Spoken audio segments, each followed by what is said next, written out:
So thank you and welcome everyone for joining and attending our Leadership Development Series luncheon hosted by the United Way YLS Young Leaders Society. My name is Alicia Corchado and I am a part of the Young Leaders Society. Thank you everybody for attending, and I want to thank all of the YLS steering committee for planning this event today. A little bit of a reason why I am a part of the YLS committee is because I'm a Publix associate. I work for Publix. I'm an assistant customer service manager over in Apollo Beach area. And about 4 or 5 years ago, I was able to be selected to go to the United Way and to learn everything about them and about their community and about how they help the community. And I wanted to continue my journey with United Way. I never wanted to leave. I always wanted that to be a part of my life. So I decided to start or attend the United Way YLS steering committee. And ever since then, I've been on it for about, I think, 4 or 5 years now. So I am grateful to be a part of this steering committee. So we are going to talk a little bit about what the YLS does. We are, like we said, a young leader society that's trying to build in the community, really help the community in different things that the United Way. So I'm going to, the United Way Suncoast is committed to providing leadership in programs that improve lives and create lasting community change by mobilizing the caring people of our communities to give, advocate, and volunteer. United Way fights the education and financial stability of every person in the communities we serve. The purpose of Young Leaders Society is to bring leaders of the future together to further one of the United Way Suncoast Keys pillars of building financial stability. We contribute to this pillar by hosting educational events like this, connecting Young Leaders Society to organizations in the community and that need board membership throughout the on-board program, and facilitating network events with other like-minded individuals, whether you're involved in the with us through YLS or in the community. I would like to introduce today's event monitor, the YLS steering community member, Kiana. Hello. Hi. Thank you, Alicia. Welcome to all of our friends, and thank you for joining us today to discuss expert tips and strategies for effective advocacy. I work for a government affairs manager for SHI International, but my advocacy work includes serving with New Leaders Council and Results. But most near and dear to my heart is the advocacy work that I get to do with United Way through Young Leaders Society, as well as Women United. So since we're meeting in this virtual world, it's really important for us to get to know the people out in the audience. And so we're going to start with a couple of poll questions. So the first question is, where are you joining us from today?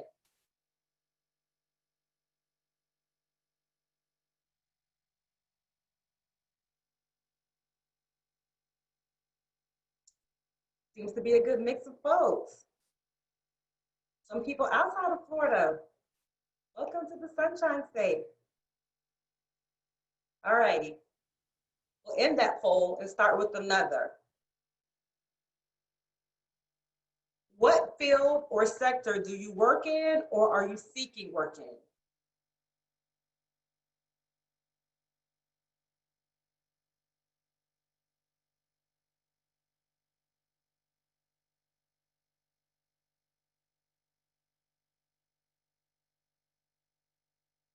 Really good cross-section of people, and that's so exciting to see. A few more seconds. Okay, we'll end that poll. Next up, how would you describe your level of community engagement?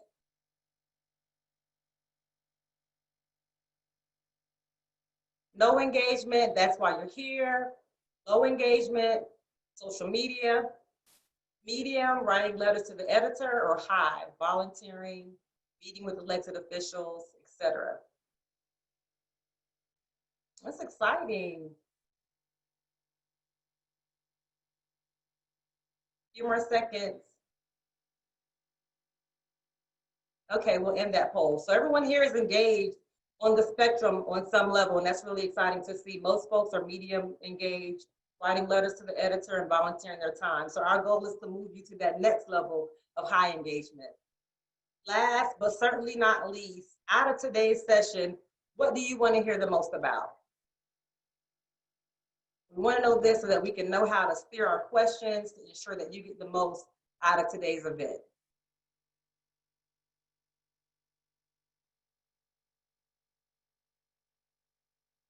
Some folks interested in advocacy, careers, and resources. We'll certainly answer some of those questions for you today. How to champion a cause. Okay, we got you. That's good to see. All righty. Well, we're going to begin with today's session. If you would not mind, in the chat, please add your name, organization, and use one word that you feel like is a major challenge facing young leaders today. And as you do that, we're going to go ahead and get started and start inviting on our panelists. First up, we have Melanie Brown. She joined the Advent Health West Florida Division as a Director of Government Relations in July 2019. She has over a decade of experience in the political arena and has served in the office of the Speaker and the Office of Public Information and Appointments for the Florida House of Representatives. She also has led fundraising teams focused on raising money to elect candidates. Thank you, Melanie. Welcome. Next up, we have Representative Fentress Driscoll, who was elected to the Florida House in November 2018. She serves on 5 different committees. She is an AV preeminent rated attorney with a degree from Harvard University, currently practicing law with Carlton Fields.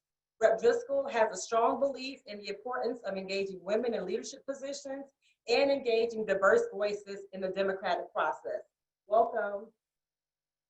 Next up, we have Nicholas Glover, who is the Vice President of Government Affairs and Advocacy for the Tampa Bay Chamber of Commerce, leading public policy efforts on behalf of the business community in the region. He's also the chairman of the Urban League of Hillsborough County. They're doing some great things in the community. And hot off the presses, he was recently awarded 40 under 40 for the Tampa Bay Business Journal. So congratulations and welcome, Nicholas. Thank you. Of course. And last but certainly not least, we have Natalie King, who is a proven governmental and community relations leader, not only in the Tampa Bay area, but throughout the state of Florida. As Vice President and Chief Operating Officer at RSA Consulting, Natalie has experience representing over 60 clients in a wide array of industries, including transportation, early learning, veterans, transportation, tort reform. It just goes on and on. But we're going to thank you all for being here and get started. All right. So without further ado, we're here to really help demystify the world of advocacy and really try to teach folks who may not necessarily work in this space, how do you engage with political entities? One of the things that we know we can all do as advocates is vote and also encourage others to vote. I'm really proud that the United Way is partnering with the city of Tampa to ensure that people sign up to become poll workers, because there's a huge deficiency right now in that area. So if you have not signed up and you have the time, please feel free to engage. But we're going to hop into some questions. We'll start with you, Melanie. Will you share with us what makes an effective advocate? So an effective advocate is really someone who understands the issues and all the different layers that play into the consequences of another policy direction. So I would say a really good advocate is somebody who's really well-versed, succinct when they're meeting with their elected officials. And also, you know, there has to be some, I think, some level of passion for the issue that you're talking about. And so I think just being really knowledgeable about that and all the different arguments that could be around it, I think is really important. Okay. And if anyone has anything else to share or add, please feel free. I don't have to call on you, but if not, we'll move on to the next question. Got it. Nicholas, This is Natalie. Go ahead, sorry. Natalie. Go I would ahead. just say that, you know, and I know that the representative could also echo this, is that I think that the important thing too is that some of these issues that we advocate for can be very personal and very emotional. And so that passion does have to be tempered with, you know, that respect and professionalism, and that we, you know, really engage in dialogue and talk with each other, not at one another. And I think that's a successful advocate understands that it's really a conversation. And when you can do that, even sometimes when you have to agree to disagree, you will be much more successful in getting, you know, an outcome that you can live with if you have a conversation and aren't there just, you know, to tell someone how wrong they are. I completely agree with that. You know, it's funny, in Tallahassee, and you all know this, and of course, Representative Driscoll can attest to this, it's called the process, right? And the process is this idea that people enter into this space with different agendas, different goals, different levels of experience and worldview, and are able to create this thing, whether it's legislation or a process or a project. And, you know, Natalie, you're exactly right. It does take that level of understanding, relationship building. And I think if you're really doing it the right way, you try to minimize your risk, right? Your political risk.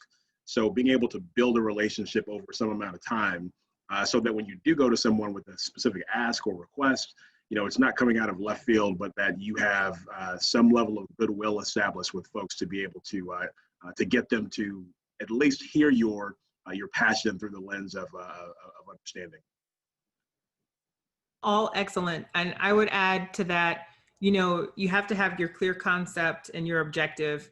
You need to engage that with action. And then you also need to have your plan for follow-up or follow through. You know, it's one thing to have a meeting or a conversation or to participate in an event, maybe a protest or something like that. All of that is wonderful. And that if that's where you want to leave it, that's fine. But if there is something that you want to see through the end to fruition, you need to think about your plan for follow-up and follow through so that it is not just an isolated sort of engagement in advocacy. That's such an important point, especially because a lot of people are using and exercising their right to go out and protest. And the question that keeps coming up is what's next? So that leads me to the next question. What does advocacy look like in 2020? And do you really feel that virtual advocacy is effective? Like, I accuse my husband sometimes of, we can't be like Facebook activists. You got to get out and do something. But is that okay? Talk to us. Well, I'll start if you don't mind. You know, I think that this session will look very different, and this year is obviously very different for many reasons. You know, we expect, as we would normally expect, to you know, have our members and our staff head to Tallahassee for session. And a lot of us who do this for a full-time job, and those that are coming up to on their tally treks or their week on the Hill, you know, that will be different this year. And so, you know, I think that to Nicholas's point, it's really about having already established your relationships and have built a rapport with your folks. And so that's going to have to be done probably more so back at home in the district. The Tallahassee environment will be different.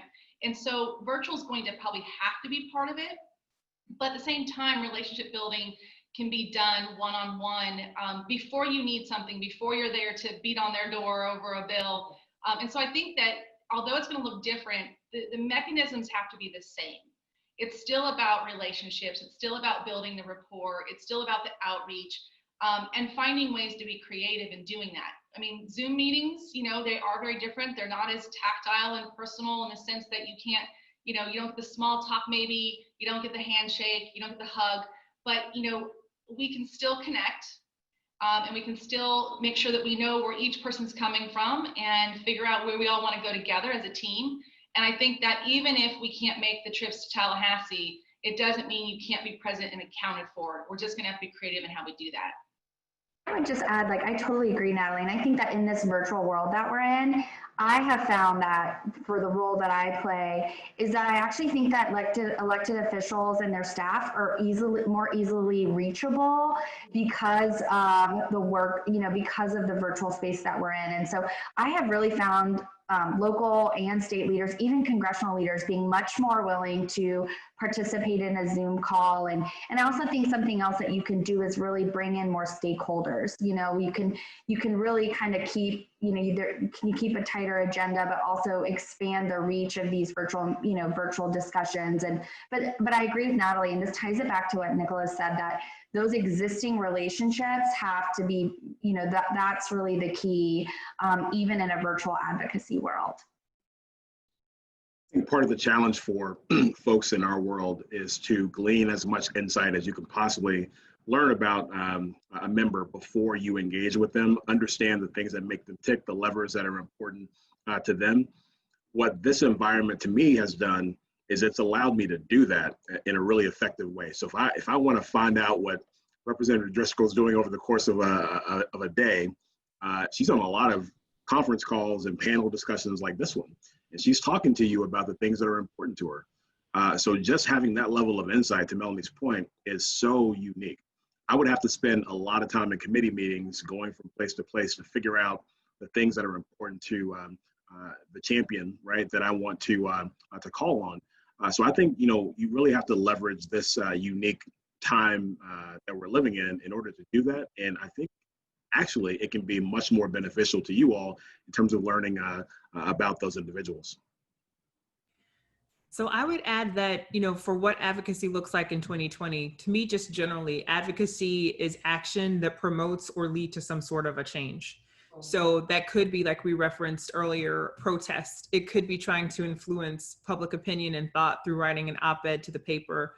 It could be trying to influence an organization that you're in, or even your family or your friends or your inner circle. Or it could be lobbying for change in the process, like we've talked to up to this point. But there are so many ways to be an advocate outside of the process. So I don't want that to get lost in the conversation, because some of you may be, I'm getting quite a few communications from constituents right now who are very concerned, particularly about racial injustice and societal racism in America. And they want to know, what can they do? How can they get involved?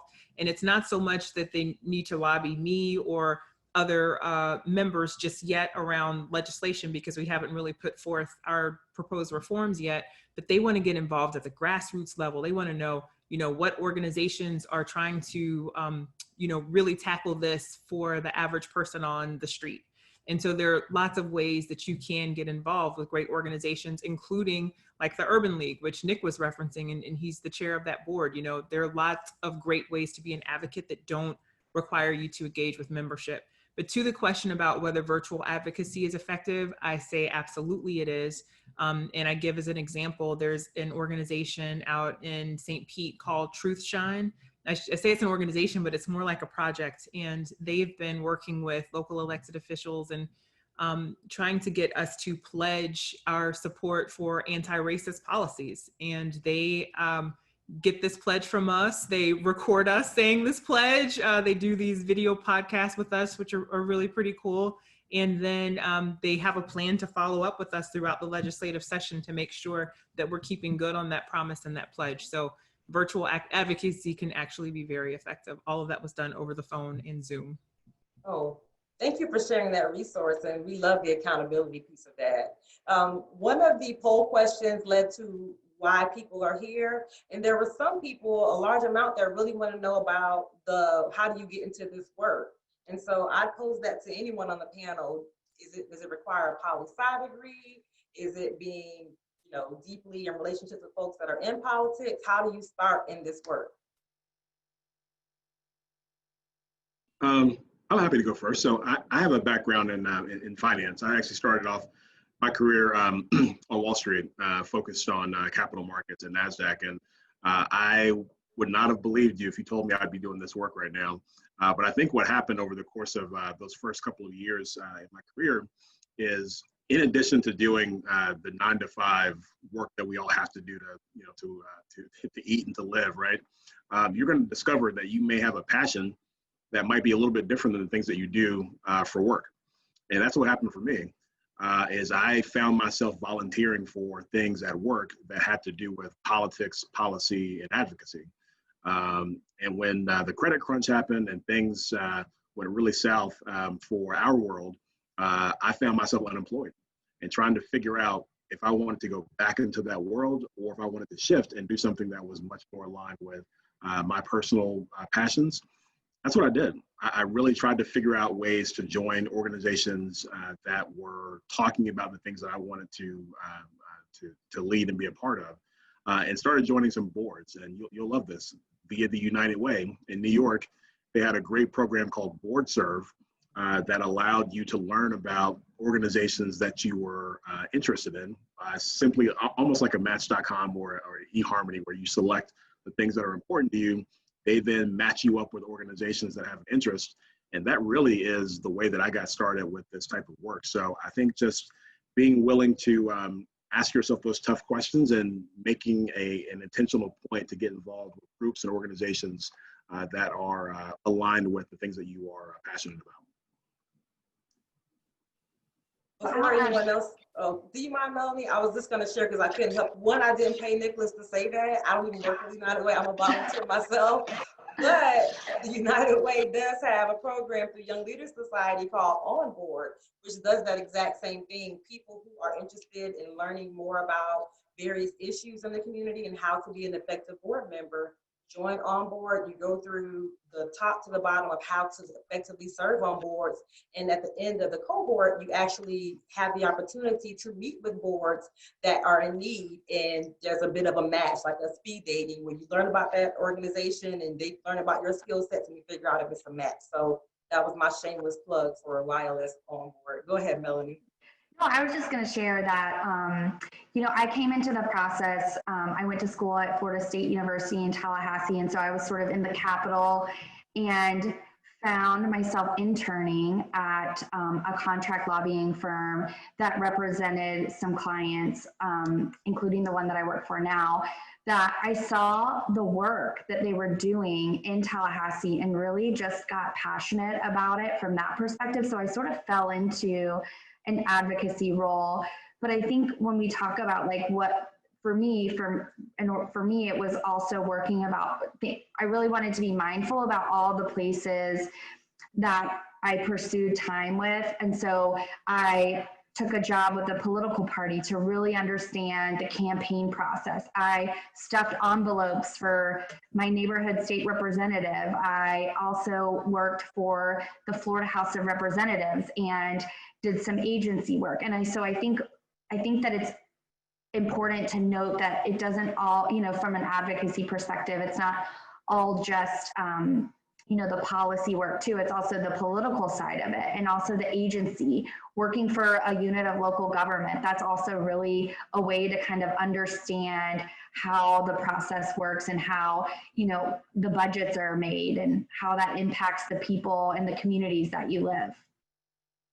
And this is Natalie, and I think you'll find that if you were to survey 10 people, 10 people are going to have come to the process in 10 different ways. My background's in communications. I took a communication position with the Tampa Bay Partnership doing regional economic development public policy, and then fell in love with it, and then realized that through the public policy work, I could truly make a difference in my community, working in mental health issues, working on community health care and access to health care, working with the disabled, worrying about infrastructure and transportation and access to transit, all these things that actually make a difference every day to our community and our neighbors. And so, when you can do that kind of work, so many times, lobbyists are, they're bad people, they do shady things. And, but when you actually can work with clients you believe in and they're mission driven, and you're adding value back to your community, you can really find purpose in that. A lot of folks assume those that work in the process may be attorneys, and some of us are, I'm not. But there's so many different ways. And to Melanie's point, a lot of the folks I see come into the process and be successful over a long period do come in through campaigns. They start walking and knocking and making phone calls and stuffing envelopes, and they get the bug, and then they find their way into a position within a House member's office, and they then buy and they sign up for all the hard work that goes with it, and then next thing you know, they're running for office themselves. And we've seen that recently. Not always are they successful, but they start to learn from the inside out, and I think there's so much value in that. So shameless plug, if you are ever looking for a campaign that you need to get involved with, feel free to reach out. I run every 2 years because that's the cycle for members in the House. But kidding aside, you know, I came to the process by running for office, but I was one who was very engaged in my community through board service, and just found that I wanted to take that advocacy to the next level. One of the issues that are that's most important to me is public education. Excuse me, you heard in my bio that I attended Harvard for undergrad, but I was able to get there with a public education from Florida schools. And to me, the system looked very different. The school system looked very different when I was in it a million years ago versus what it looks like now. And I just wanted to make sure that I was doing all that I could to ensure that future generations were getting the same quality of education that I got. And so, you know, I joined the board of the Hillsborough Education Foundation and did some other advocacy work. But when the opportunity to run became open, I decided to go for it. And now I get to influence the process in that way. And I'm always happy to talk to people who have questions about running for office, if that's something you've been thinking about. You are so accessible, Rep. Driscoll. We love that about you. Thank you. So I think one of the things that you all are really saying is that you don't really have to be in politics to advocate for an issue. What are some tools and resources that the professionals use to stay on top of and track issues? So I think that if you are in an existing profession, look to your associations. Look to, if you're an accountant, look at the Accounting Association, the Florida Institute for CPAs. Look to your local chambers of commerce. I mean, the work that the Tampa Bay Chamber of Commerce is doing, I think that those are like really community organizations that are out in front. I think that's a really good way to start, to learn about what do CPAs care about? What do, you know, believe it or not, there's a lobbying association. So I think that that's a great way to kind of get started, is looking to those professional associations and groups that already, you know, with what you're doing already, I think is a good way. One other valuable asset, I think, too, and here in Florida, we're in the sunshine. And so all of our, whether it's a municipality, a school board, you know, a county commission, all of their information is online. And I think that, you know, if you're really interested and you go spend some time on their website, not all are created equal. Some are definitely harder to navigate than others. You know, most county commission or city council meetings are, you know, available online to watch. Their agendas are usually posted online. So, you know, if you have an interest, you can follow them. Some of them, even like the House and the Senate, you can sign in and you can actually track bills through their websites. So I think there's going to be a resource that we'll share after this meeting that'll have some of those links. But, you know, again, it's being aware of what the conversations are in your community. We joke a lot that if you aren't part of the process will take you apart. And so just being informed and knowing what the discussions are in your community that potentially could impact you. And quite frankly, is as important as what we do at the state level, the legislature, so much of politics is local. And what your school board is doing, what your city council is doing, what your county commission is doing is as important, if not more sometimes, than what your federal or your state governments are doing, because it truly is impactful to your everyday life, and it's direct. So just, you know, take advantage of the sunshine that we have in Florida and use your resources. Thank you, Natalie. Rep. Driscoll, I have a question for you because you did mention if folks want to speak with you, they should get in contact. What is the best way to get a meeting with an elected official? Should we be writing letters, sending emails, the whole adding people on Twitter? Like, what's the best way? You know, I found that most of my colleagues in the state legislature are extraordinarily accessible, and I would imagine it's similar on the local level. So the best way to get in contact with me, for example, is just send me an email. You can go to myfloridahouse.gov if you needed to get in touch with someone at the Senate or whatever, you know, municipality. Their information is likely on the website, and just send them an email, or you can call my staff and they will set up a meeting and we take it from there. But, you know, I find that the whole reason why I'm elected is to be of service to my constituents. So if I can't be accessible, then it's like, what am I doing here? So feel free just to communicate that way. And then, you know, if it's something more casual, you can send somebody a message on Twitter. I had a constituent do that. He was having an issue with an unemployment claim. He didn't really need a meeting, but he was just like, I'm having an issue with my unemployment claim. I don't know what to do. And we were able to get right back to him. And then I was able to put him in touch with the appropriate people at my on my staff who were able to help. So. Thank you for that. along the professional lines, there are some, and we kind of spoke about this, there are some really hot topics that are going on right now as it relates to Black Lives Matter and other things that are of interest to certain communities. How do you balance the professional part of your advocacy work and your personal beliefs? That's a tough one. It's an interesting question too. So, for me personally, I wrote a letter to the editor recently when George Floyd was murdered, because even though the chamber might not necessarily specifically be talking about George Floyd, and we are, by the way, we were, I thought it was just my personal responsibility to do that. And when something keeps me up at night and I can't stop thinking about it, I've got to express myself about it. And so that letter for me, it allowed me to exercise that part of my brain. And once I did that, I was then able to come back to the chamber world and say, hey, I really think we ought to be focusing on this in a different way. So your personal beliefs and your personal passions can absolutely inform what you do at work, but you have to be really smart about how you do those things. You certainly don't want to step on any of the work that you are paid to do, and vice versa. You also shouldn't sacrifice the things that are important to you for the sake of an income. But I think there's absolutely space for both of those things. And I would share that, I mentioned this earlier, I get to work with clients and projects that I believe in. And so, by being selective, right? Now, maybe some others don't have that kind of, opportunity or flexibility, but I think that if the lessons to be learned is that, aligning, what you do for a profession and what is really truly in your heart is going to bring you greater satisfaction and, kind of success in what you want to do. And so, there might be folks that through this process are reevaluating what they do and what they don't do. And I think that's important. I think that's a lesson that I've walked away from is, how do I make a difference? And where is my kind of sweet spot of what it is I want to work on? Being able to be a partner with United Way and really supporting our Alice families through this really difficult time and making sure that as they're grappling with unemployment issues, they're dealing with new transportation issues as a relationship to that. They're dealing with evictions and foreclosures, all these issues,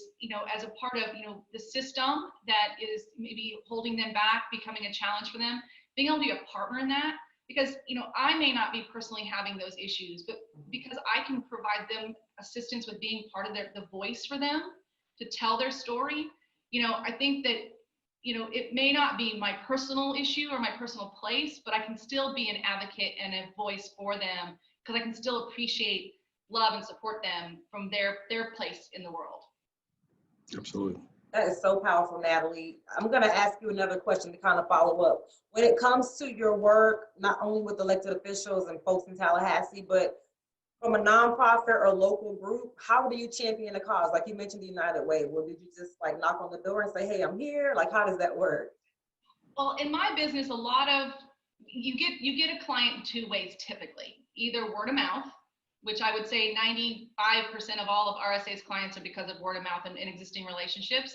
And then there's the RFP process where, somebody puts out a request for a proposal and you bid on it and then you compete with others. I personally find that the work that I do that is word of mouth, it's because, in our business, your reputation and, basically your ethics is really why someone's going to hire you and allow you to represent them and be their voice and the person who, carries their message forward. And I think that, that's important that we, there are times when I've solicited someone and said, listen, you need my help. Let me help you. I end up doing those ones for pro bono because they usually have no money. And that's the other challenge is that, this process that we are in is really, it's a transactional environment.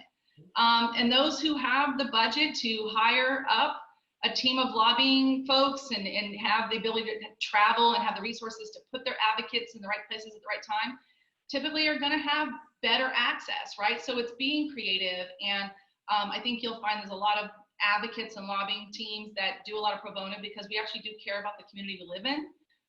But it just depends, I think, on the person you're talking to also. Thank you for that. So we've seen a wave of petitions lately, right, through change.org, et cetera. Do you guys feel like petitions actually work at the grassroots level, and what kind of work goes into making a petition effective?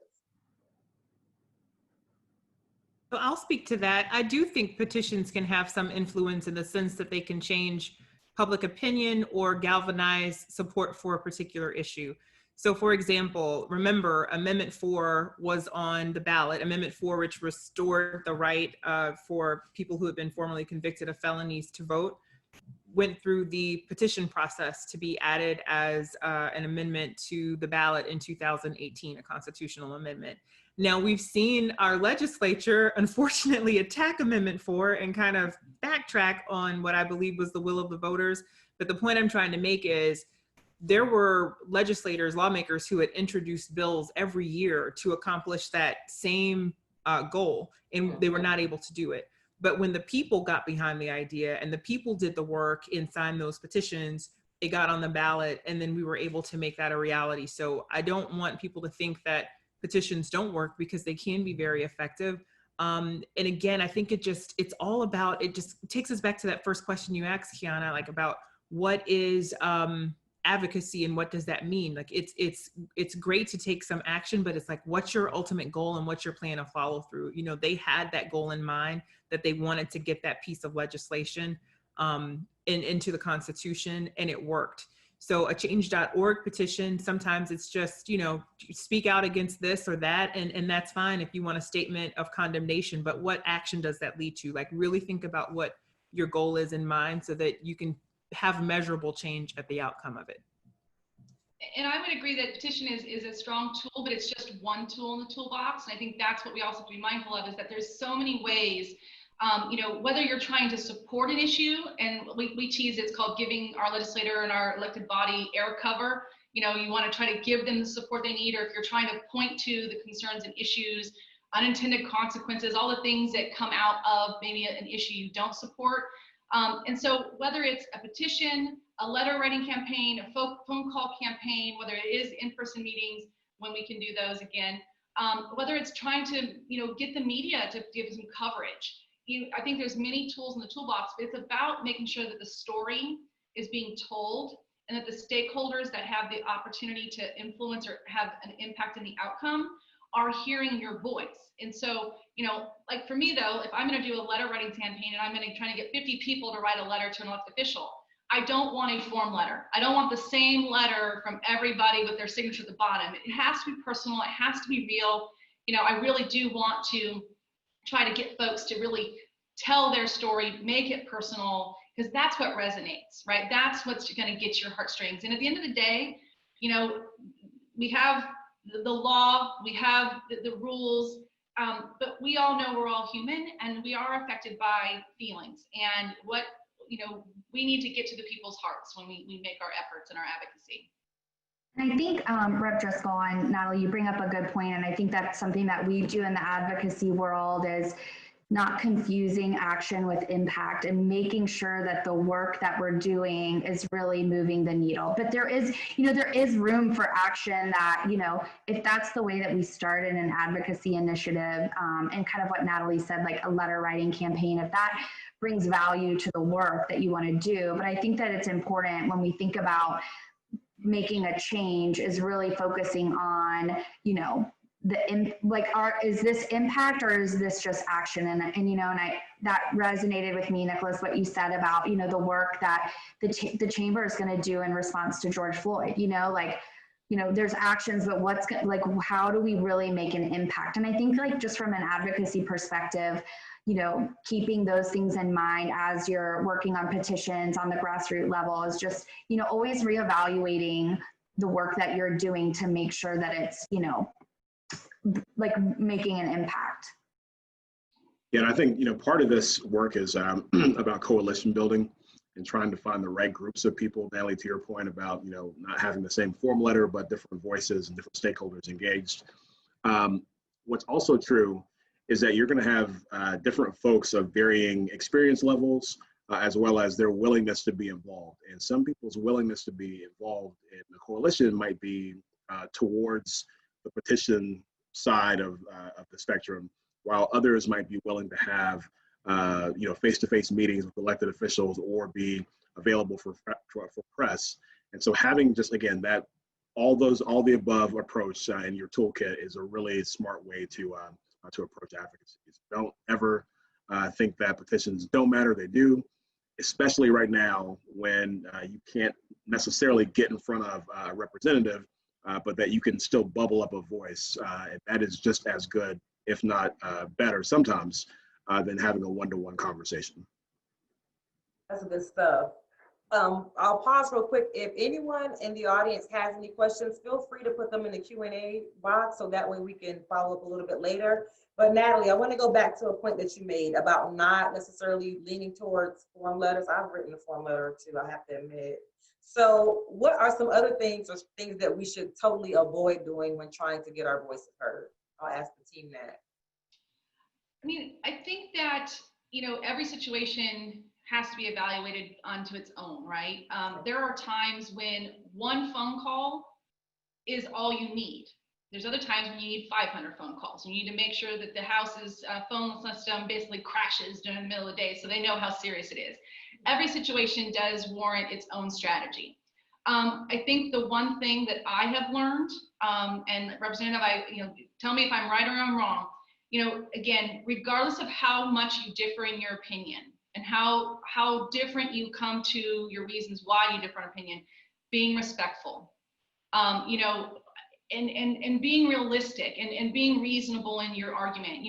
Many a times I've had clients who want to go up and explain to an elected official that people are going to die, and then they weren't going to die. It wasn't a real tragic, it was, it just didn't warrant the drama, right? You have to have your messaging targeted, realistic. You have to understand the other side of the argument, and you have to do the communication in a respectful way. Doesn't mean you can't have emotion, doesn't mean you can't be passionate, but I think that, name calling and disrespectful behavior, it's really going to shut the conversation down. And so, as I said earlier, have a conversation. So what not to do, don't come to the table in a way that you're going to shut the conversation down. I have to ask this question. I was speaking with someone last week, and he was really just sharing the sentiments that he doesn't really know where to start, and that he doesn't really think that people in the political space want to hear from the average Joe or Josephine. I hope he's on the call today. But what would you say to someone like that doesn't feel like they have a voice or that their voice does not matter? I'll take that one. But first, I just wanted to say, Natalie, you are absolutely correct. Always keep it respectful. Don't make it too personal. And so one of the best lessons that I learned as a freshman lawmaker was that it's important to try to engage people on principles, particularly my colleagues across the aisle. We may not see eye to eye in terms of how to go about accomplishing a policy goal, but surely we both have principles. And just like I believe in certain things very strongly, they do as well. And they are really trying to do the best they can to live up to those principles. So if I find that if I engage them at that level, it opens up a world for us to try to understand where we're coming from with respect to a particular policy. And then that allows for effective communication about it. And no, we may not arrive at the same policy solution. We may leave the meeting not agreeing, but we certainly leave the meeting with mutual respect. And even if we can't work together this time, it laid a foundation so that maybe we can work together and get on the same page the next time. And for the person who asked that question, or that you were talking to last week, Kiana, I would say, look, sometimes we get disillusioned too. I'm an elected official in the process, and there are days where I look around and just think, this can't be it. Like, surely we are better than this. But I think it's important for people to remember that in all walks of life, we're all human, even elected officials. And therefore, humans are prone to error. Nobody's perfect. And it's easy to feel like you're lost in the theatrics of it all, but try not to paint with too broad a brushstroke. There are so many people in this process, electeds and lobbyists alike, who are wonderful people and who are just trying to get a job done to the best of their ability and represent their districts. And many of us ran because we want to help the average Joe or Josephine. I come from very humble backgrounds. My mom was a teacher. My dad worked for Publix. Shout out to Alicia. So, I understand what it's like to come from a hardworking family. And like I said, trying to give everybody that same opportunity I had in terms of a public education, which is one of the great equalizers, I think, in American society. Like that's why I'm in the process. And I could give you names of so many people who are good-hearted.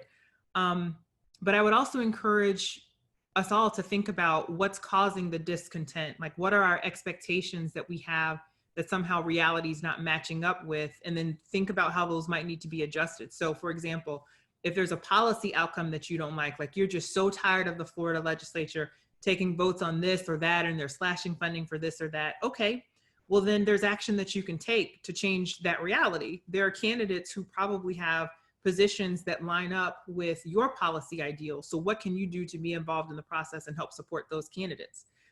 The other thing I would say in terms of where to start, I hope everybody on this Zoom is planning to vote on November 3rd, because we know in Florida, everywhere, but in Florida, we know that every vote matters.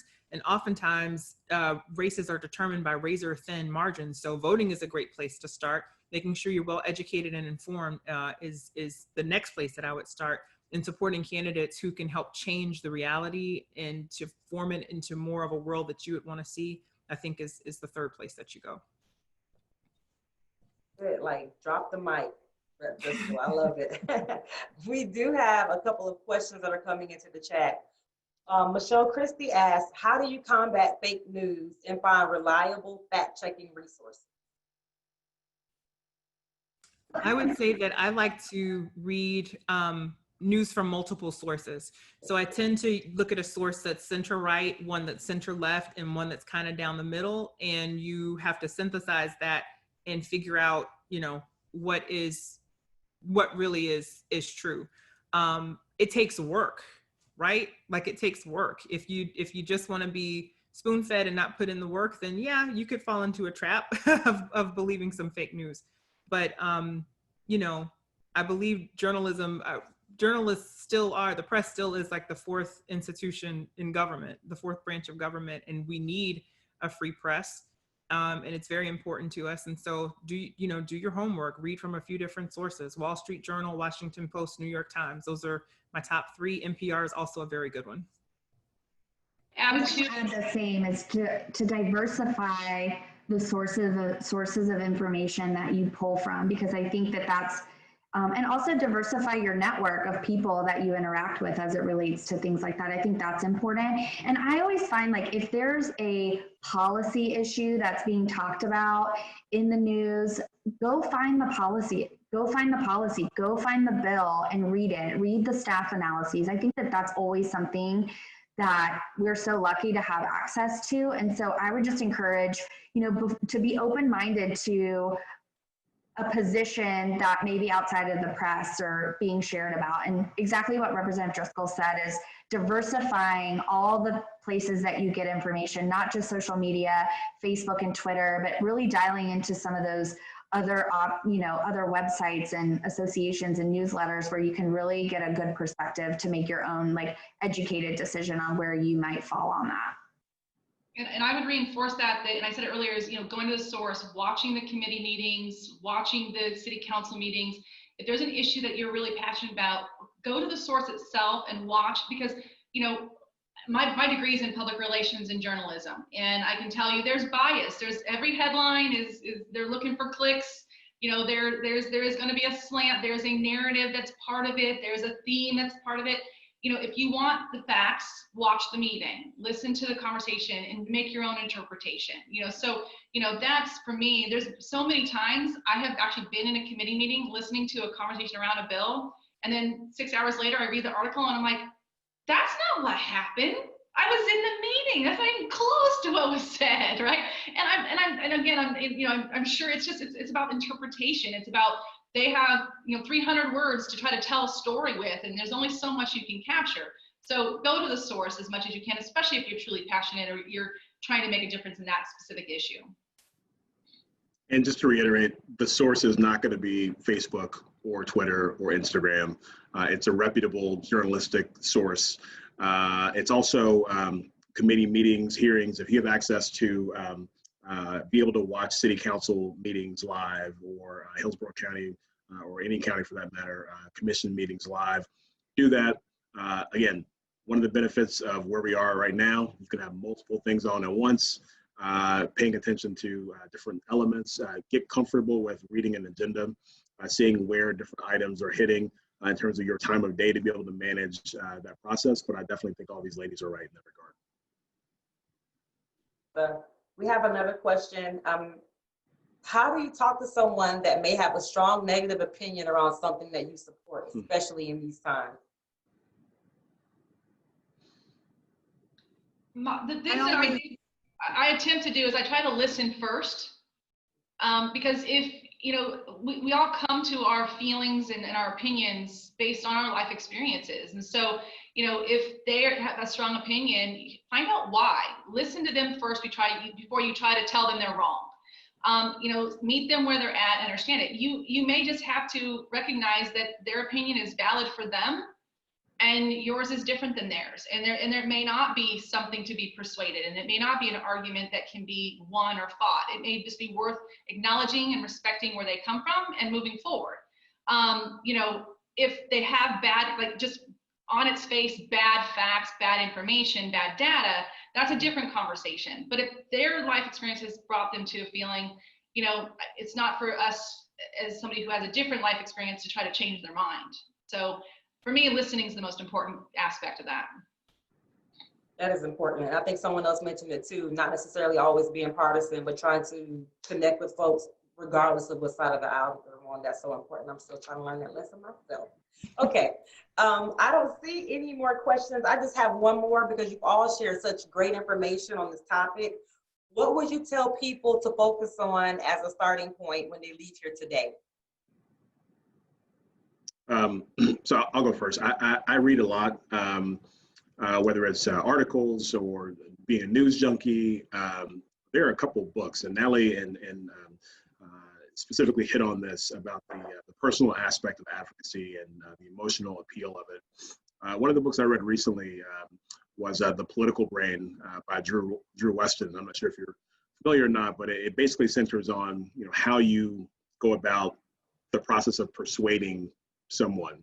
And that data is really important, but connecting that data to really real personal stories is really how you sort of move the needle with conversations.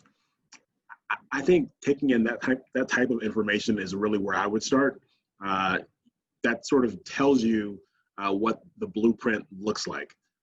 Take that blueprint, apply it to things that you are very, very passionate about, and then go about doing the things that Melanie described, which is where you break down the parts of advocacy, identifying the issue, picking the champion, relating with that champion, tracking your effectiveness, following up, building coalitions, et cetera. But understanding the framework, I think, is a really good place to start. I'd also just add, I hope everyone on this Zoom call today will go and find out who your elected officials are. Go find out who represents you.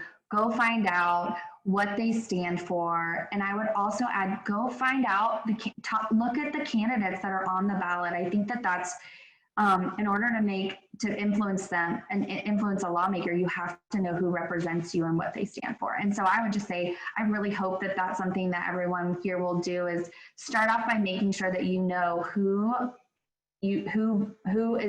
represents you in your area. And Melanie's giving out homework, so let me add to that. You know, just start, right? You know, you have to just start doing something, because it will all lead to the next thing. And for me, volunteerism is probably the most immediate way to get involved. If you care about the homeless, go to Metropolitan Ministries. If you worry about the food insecurities, go find a food bank. If you worry about our youth and their education and their ability to read, go and volunteer and be a mentor. United Way has a lot of programs like that you can get involved in. Go be a reading buddy. You find that thing. If there's an issue, if you care about access to healthcare, find a community health center and volunteer your time. These are things you can do now without having to learn anything else, and just with some time and some talent, you can really make a difference in a child's life, in a family's life, just by giving a few hours here and there. Metropolitan Ministries right now is desperate for volunteers. You can make a difference today by going this afternoon and volunteering, so just start and do. Anyone else? Okay, let's go. I would echo all of that, and just add, you know, once you're doing Melanie's homework and you get to know your elected officials and you see who's running, if there's a candidate that you like, think about getting involved in supporting that person, because you just can't take votes for granted. I mean, there were a number of races that were decided in the August primary by fewer than 500 votes.